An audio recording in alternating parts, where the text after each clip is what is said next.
Est-ce que vous sentez que vous avez de plus en plus l'appui des personnes, des citoyens? Beaucoup des membres, en tout cas, là, je reçois beaucoup de emails. Là. Alors, moi, je suis la députée conservatrice de tous les Québécois conservateurs, peu importe le comté. Là.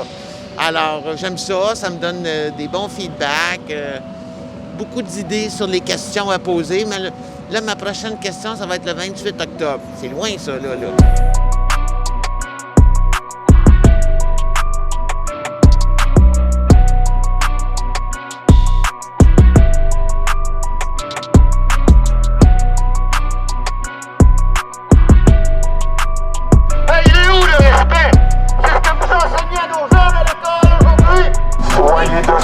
Obéissez aveuglément à vos maîtres. Legault, McKenzie, ne pensez à rien. Soyez dociles. Salut tout le monde, Guillaume, le citoyen journaliste avec vous aujourd'hui. On est mardi, c'est la rentrée parlementaire. Aujourd'hui, il y a plusieurs choses qui vont être vues en chambre de l'Assemblée, finalement. Donc, il y a des manifestants aujourd'hui qui se sont déplacés pour mettre de la pression sur les parlementaires. Moi, je vais leur demander s'il y aurait une question à demander, soit à Christian Dubé ou à François Legault, quelle serait leur question. Moi, personnellement, si je les rencontrerais, je demanderais sur quoi qui est basé l'état d'urgence présentement. Parce qu'on sait que dans la ville de Québec, il n'y a aucune personne en soins intensifs présentement. Et dans le reste de la province, à peine 80 personnes. Donc, est-ce qu'on est encore dans une pandémie? Ça serait ma question. Maintenant, je vais voir quelle serait la question des gens qui sont ici, s'il y aurait la chance d'en poser une. On s'en va voir ça. Donc, si vous auriez une question à poser à M. Dubé ou M. Legault, quelle serait votre question? C'est quoi ta dernière volonté? Ça serait à un ou l'autre? Les deux. Beaucoup d'autres aussi. Il est où le débat? Ils sont où les scientifiques sur les plateaux? Des deux côtés, là, en fait. S'il vous plaît, là, un vrai débat, là, un pour-contre ou... c'est ça qu'il n'y a pas au Québec. À François Legault, je demanderais de nous parler de sa relation avec Klaus Schwab. Je demanderais comment il aurait fait pour instaurer tous les trucs qui s'en viennent par rapport à l'identité numérique. Puis toutes ces affaires-là. Puis comment il aurait fait sans la COVID? J'ai eu la chance de questionner Mme Claire Sanson sur le fait que la pétition contre le passeport vaccinal a complètement été ignorée par la CAQ, ainsi que le projet de loi pour avoir un débat sur l'état d'urgence. Elle m'a aussi parlé de la prochaine pétition qui sera déposée pour la destitution de Christian Dubé.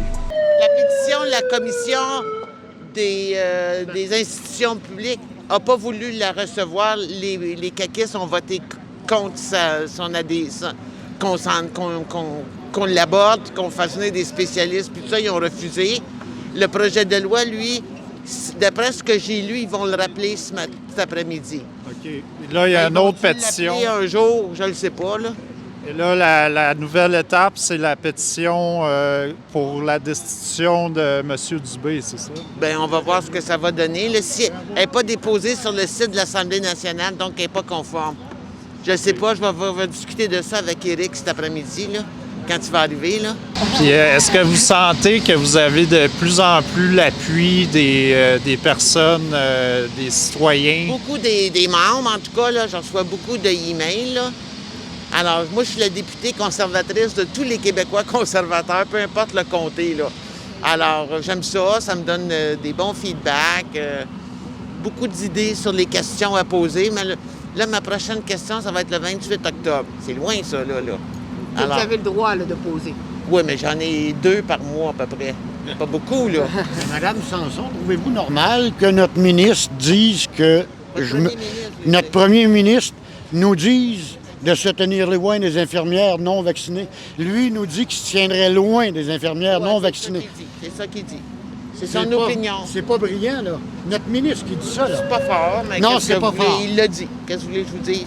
Est-ce que vous comprenez la Charte des droits et libertés? M. Legault et M. le ministre de la Santé. Moi, je suis bafoué dans mes droits et libertés. On est rendu à 80 quelques pourcents de vaccination. Puis je trouve que vous exagérez. Nous avons besoin d'avoir un état de droit. Là, je ne me sens plus dans un état de droit en tant que citoyen. Il a fallu que j'y pense comme il faut, mais moi, ma question, ça serait tout simplement, François Legault, M. Legault, croyez-vous en Dieu? Parce que je suis pas sûr que... S'il croit en Dieu, je ne sais pas comment expliquer les actions qu'il fait. Puis si il ne croit pas en Dieu, ben là, ça serait le fun qu'il nous explique en quoi il croit. Du coup, c'est en Lucifer, c'est pour ça qu'il fait ça devant nous tous, là, tu sais, je veux dire... C'est quoi? En quoi tu crois, Legault? C'est quoi tes principes? C'est quoi ta philosophie, là? Une philosophie franc-maçonne, Illuminati, je sais pas, moi. Qu'ils nous le disent. Hein? À quand le jour que vous allez tenir votre promesse que tout ce système sanitaire-là va tomber? Et où la limite? 2 doses? 3 doses? 10 doses? Mettez une limite. C'est quand? Parce que là, il me semble que ça fait longtemps que vous faites des promesses puis ça ne tient pas en route. Comment pensez-vous que l'histoire se rappellera de vous, les livres d'histoire, les générations à venir? Qu'est-ce qu'ils retiendront de 2020-2021? Donc aujourd'hui, à l'Assemblée nationale, les députés sont en train d'établir une nouvelle promesse qui ferait en sorte qu'une fois les 5 à 11 ans vaccinés, l'état d'urgence pourrait être retiré. Donc, j'espère que ce petit reportage vous a plu. Si vous trouvez mon travail important, vous pouvez me supporter pour que je puisse continuer de vous montrer ce qui se passe sur le terrain. N'oubliez pas de suivre ma chaîne YouTube, de partager ou de liker. Et sur ce, on se voit une prochaine fois.